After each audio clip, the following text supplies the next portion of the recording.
African perspective. Listen to Channel Africa in English, Swahili, French, Silozi, Portuguese, and Chinyanja. Informing the world about Africa. Channel Africa, the voice of the African Renaissance.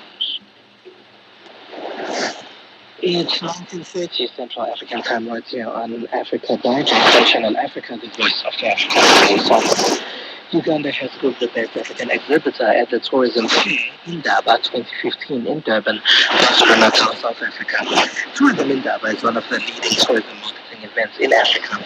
The announcement was made at the closure of the expo that kicked off on Saturday, the 9th of March. Uganda Tourism Board Chief Executive Officer Stephen Asimwe received the certificate. Channel Africa's Nkanda Masango spoke to him. We come with a delegation of tour and travel companies, hoteliers, and people in the travel industry. Our head of delegation is the State Minister for Tourism, Honorable Agnes Egunyu. We also have participants from the Uganda Wildlife Authority, the Civil Aviation Authority of Uganda, and also people from the Ministry of Tourism, Wildlife and Antiquities. So we form a very core group of people who are coming to do exhibition to promote the country as the ultimate destination. And what is it that you're hoping to get from your participation at the Indaba 2015? Uganda is part of something called the East African Tourism Destination. We are right in the middle of the equator, but we have a very unique offering. We have over 25% of our country is covered by water. We have the third highest mountain on the African continent, but it's right on the equator. It has snow on top of it. We have 10 national parks, 12 game reserves, all of them beaming with wildlife, the big five. But we also have 50% of Africa's bird species that are found in our small country. It's 1/5 the size of South Africa. We have a wonderful, unique culture. We have over 10 kingdoms with kings, and kingdoms are over 700 years old. We have unique nightlife, entertainment areas, very good national parks, good lodges, but more importantly, we have very friendly people. Ugandans are very friendly people. You can expect to have over 100 different nationalities that are working and living in Uganda. It's very peaceful. We have the tourism police that ensures that there is constant security and peace. We are also accessible by 22 airlines, one of them being South African Airways. And it's accessible. Connectivity is only 4 hours from the Middle East, 8 hours from Europe, and only 4 hours from Southern Africa. We have an average of 27 degrees Celsius temperature, which makes our climate and weather very, very, very, very good experience.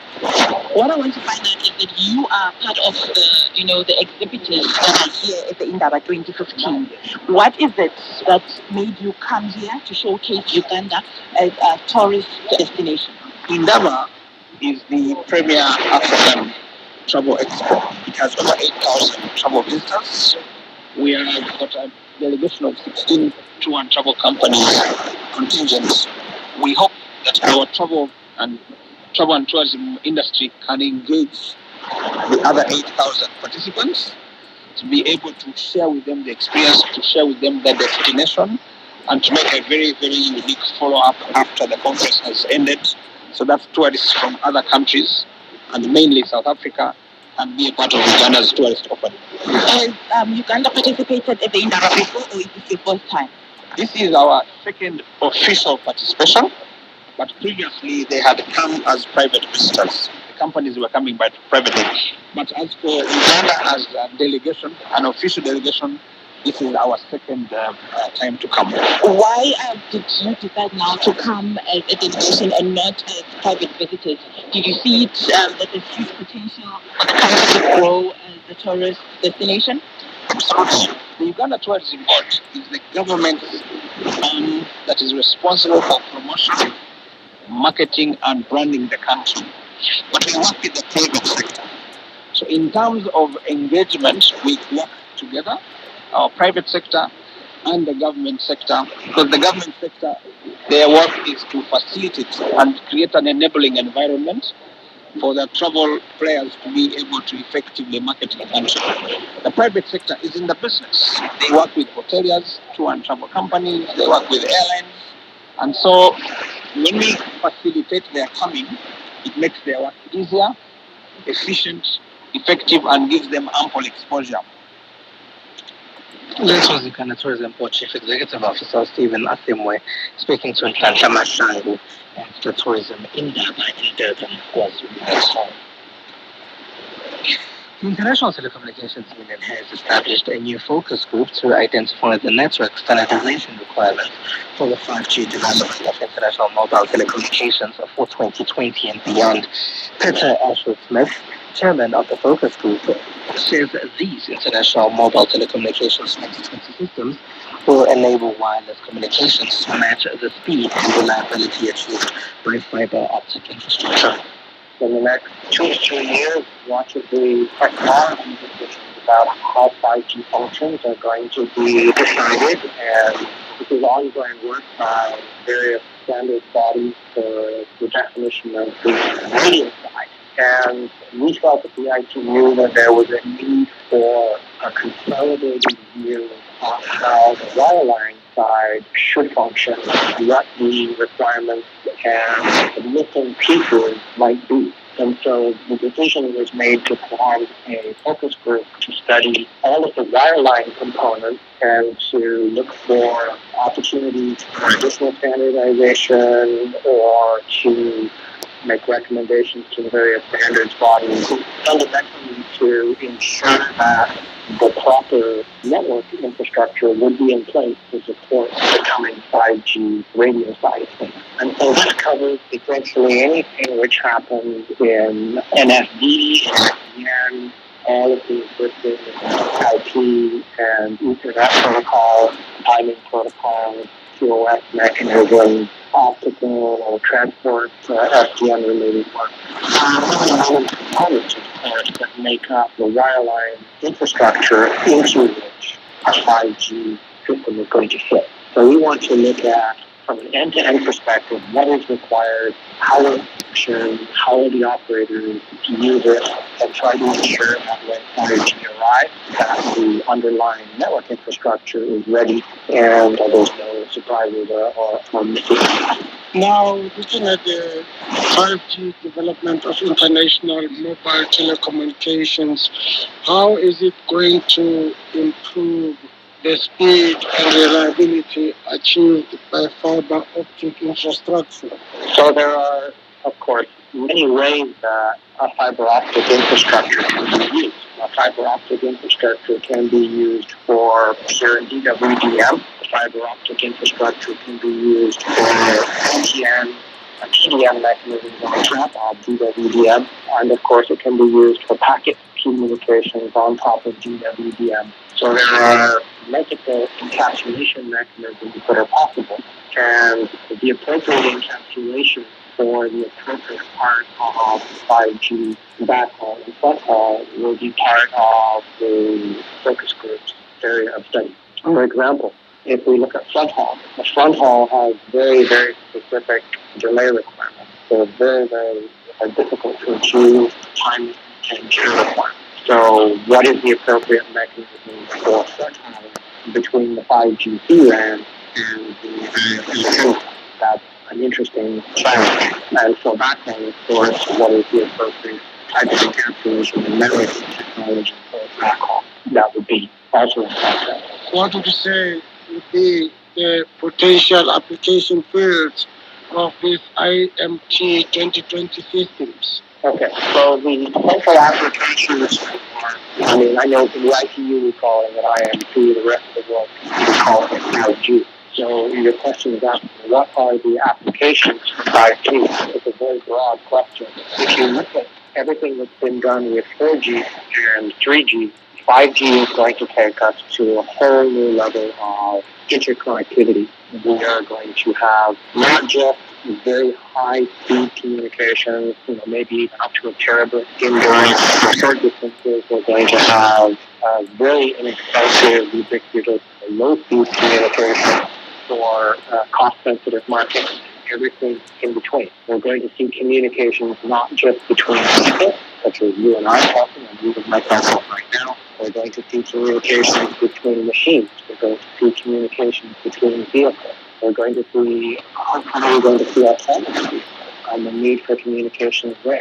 There's going to be an improvement in the communications to high-speed moving vehicles, to aircraft. There's going to be this so-called Internet of Things, where you have many billions of devices that need to say something about what's happening to them and to the people that are interested in that data. So that's what some of the goals of 5G. The focus group's job is to address not the radio side of it, but to address the underlying network infrastructure to make sure that we have the appropriate network infrastructure in place to support the vision of 5G and the goals of 5G. This wireline communication transformation, how ready would it be by 2020 from a global perspective? Well, I think it will depend on where in the globe it's going. The timeline for 5G talks about deployment starting in 2020. I suspect that there are some parts of the world which will be ready for it much sooner than others. There are, of course, requirements to update fixed-line infrastructure and introduce new features, and that has to happen before the 5G can be on top of it. All of the 5G work has to be completed by that time as well. I think we will see some countries, of the largest urban centers will start first, and it will work its way outward to other urban centers progressively, the same way that LTE and other wireless technologies have done. That was Peter Ashford Smith. He is the chairman of the International Telecommunications Union New Focus Group on the line from Canada, talking to Wandile Kalipa. They're talking about 5G technology development and what 5G will actually have. And the focus group is basically going to decide that, and it should launch by year 2020, they say. Now, the German house music duo Slash of Bronx, let's try that again, Slash Bronx will play in Johannesburg tonight for one night only as a part of the Europe Fest 2015. The festival, which began last month to celebrate the 56th anniversary of the European Union, EU member states, embassies in South Africa have gathered under a single umbrella, celebrating cultural diversity while showcasing outstanding music, art, and cinema from each country. The program ranges from premium classical music and jazz, often supporting Edge Club disc jockey, among other activities. The festival ends on the 29th of this month. The duo's visit to South Africa also ties in with their tour of the African continent, which includes Kenya and Ghana, among others. Slash of Bronx is a duo consisting of Benedict and Jakob. The duo mixes musical styles of different cultures with electronic beats. Benedict explains. But I think in general, cultural exchange is always a good thing. Because like worldwide, there are so many artists who don't know about stuff. Artists somewhere else too. It doesn't matter like what means it is. If you put an effort into giving people the opportunity to exchange their art in any way, for me it's like the thing is definitely support for And in terms of your music, how would you describe your music? And during your traveling here on the continent, when you started in Kigali, then you went to Yaoundé and Kampala, and also Nairobi, were the people understanding of your message in the music? But for me, like what we do is basically club music, and from our experience, it's like it almost has a similar effect on everybody.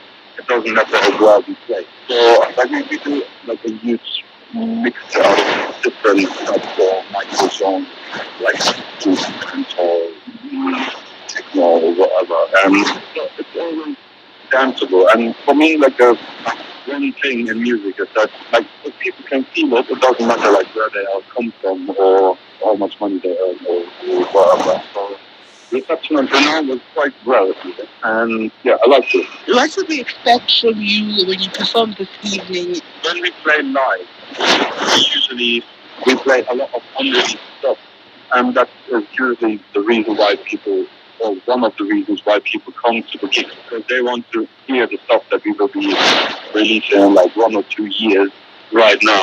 So we have a lot of collaborations with, for example, like Stop My Combo from here, and we will of course play some of the old stuff that people might know too. So it will be a mix of old and new, fast and slow, but always listenable, in my opinion. And what do you think of South African music, especially house music? Do you think it's on par, it's on the same level as the European? Well, I would not consider us being part of the European house or techno scene because it's always hard to pin us into like some certain genre. But I can tell you from the European standpoint or from my point of view, like South African house is actually the one bit missing in like the European house and techno scene. Nobody is aware of that there right now. And like from those artists that I know, from here playing home, it would add so much more there and having an exchange when it comes to that music, it would bring it to another level. So for me, like South African house is very underrated in Europe. Verity, it's been a great pleasure. German house music duo slash Faster Bronx on the line. So don't worry. It's time for you to know the most as we send a metabol.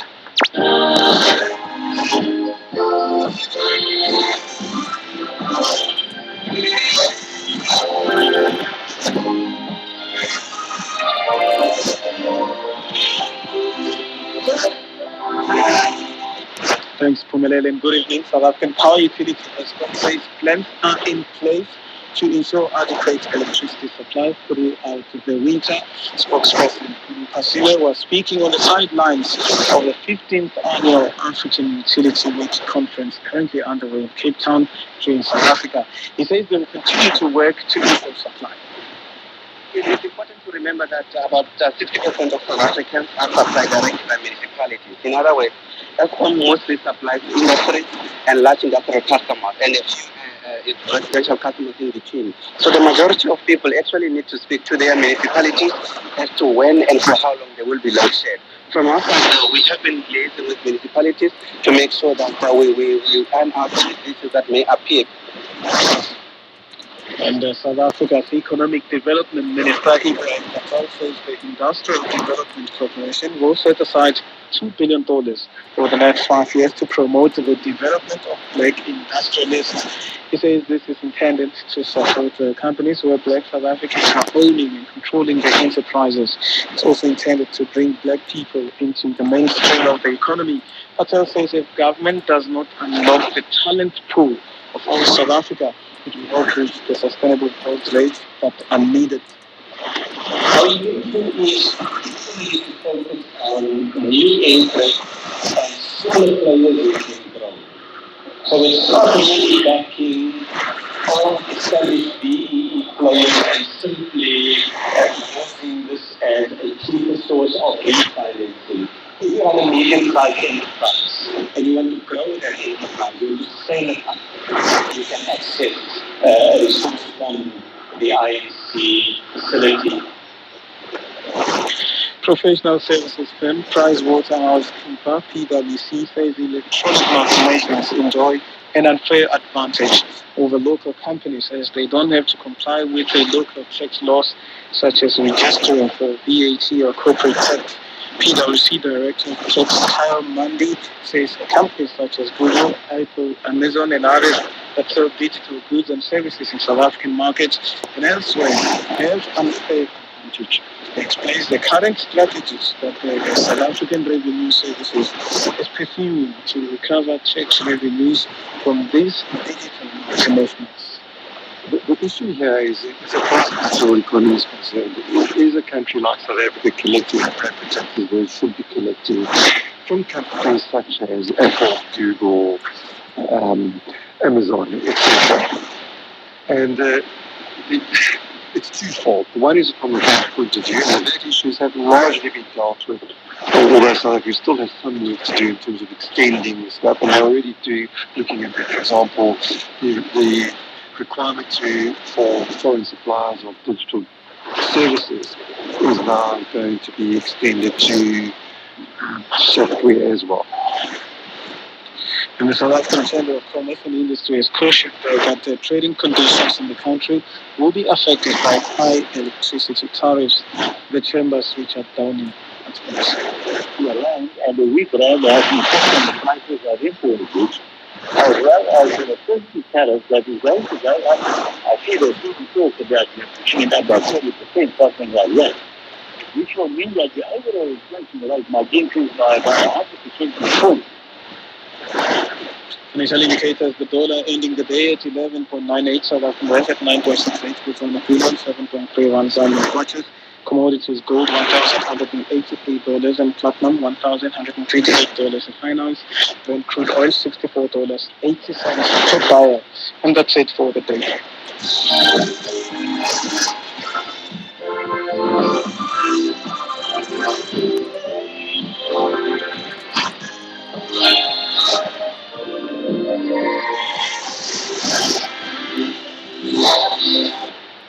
Thank you very much, Stanley. Sabuti Makura with your sports news.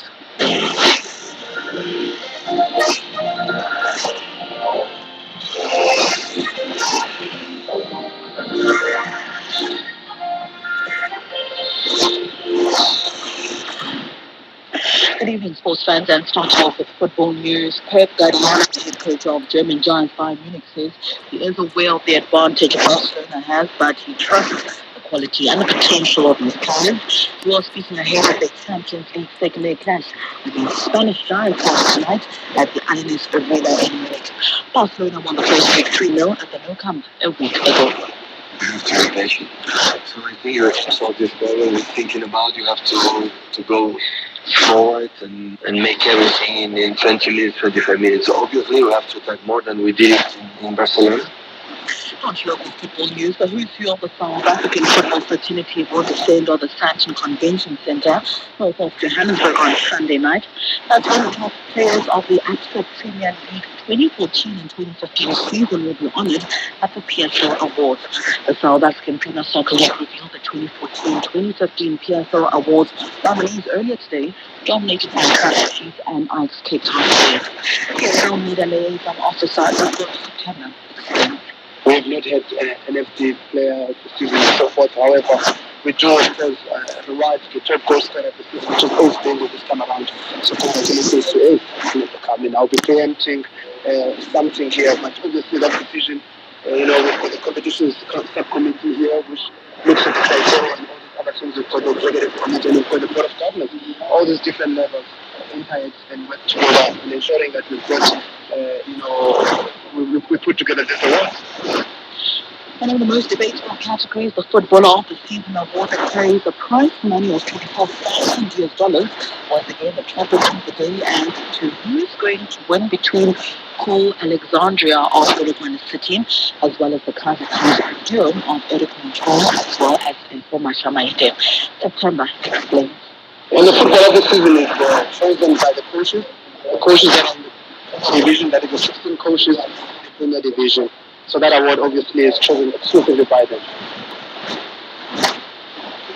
For local football news, one of South Africa's Premier Soccer League clubs, Mpumalanga Black Aces, has unveiled plans for the next season with the key appointment of a new head coach. Former Kaizer Chiefs Golden Arrows and Ajax Cape Town coach Moshin Integral takes over the reins from former Bafana coach Clive Barker on a 2-year contract. The development comes in the wake of the club finishing the just ended PSL season 10th on the log standings. Integral says he's the right man he's the right man to spearhead the team's technical objectives in the 2015-2016 PSL season. I think why is this hope it's a young club? It's not young club, it's actually one of the oldest clubs in the country. The Champions League in March 19th.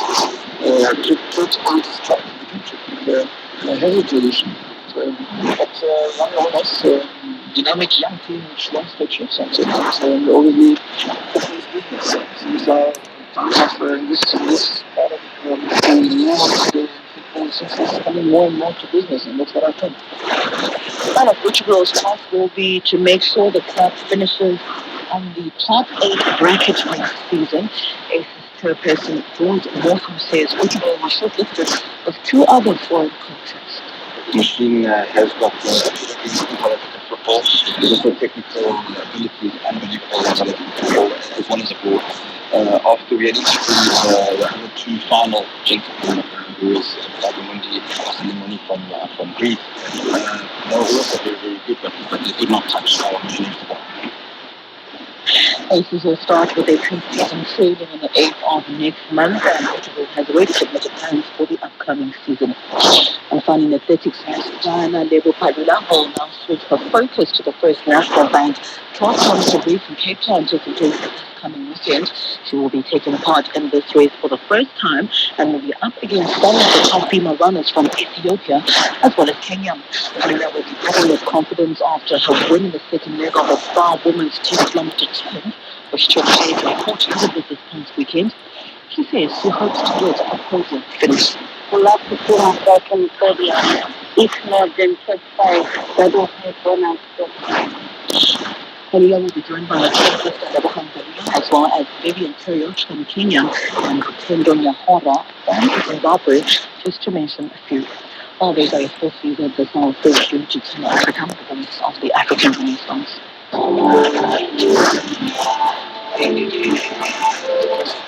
This is Africa Digest.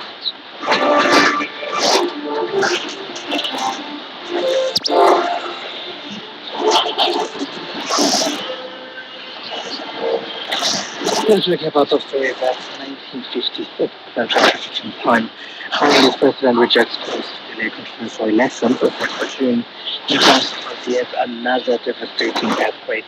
In economics, South Africa's utilities plans are in place to ensure adequate electricity supply for hot winter and exports. Barcelona have one foot into the final of the 2015 Champions League. And there's a South Africa Digest for today from myself, Kumalan Zondi, producer, Brianda Mohammed, technical producer, Adrian Kenny, and the rest of the Africa Digest. So thank you for listening. For comments, please send us emails. We are info@channelafrica.co.za, info@channelafrica.co.za. You can also send us SMSs on +27 82 5905, +27 82 5905. We'll leave you with You're the Voice by artist for South Africa.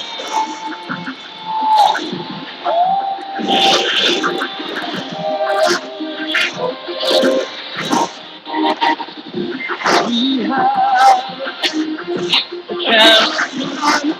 to go.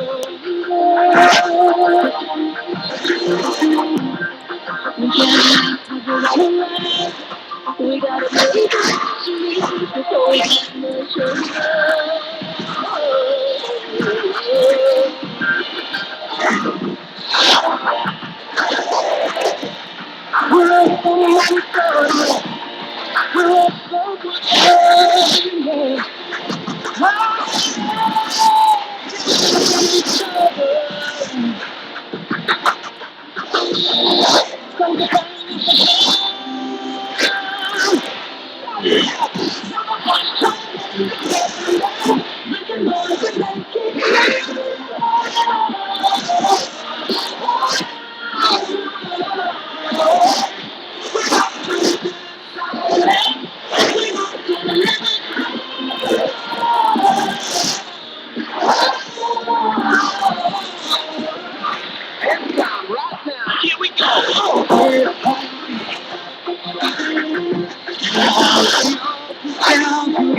the chopper, we were born with the score. You can take that shit off. We get peace, and it's still that one key.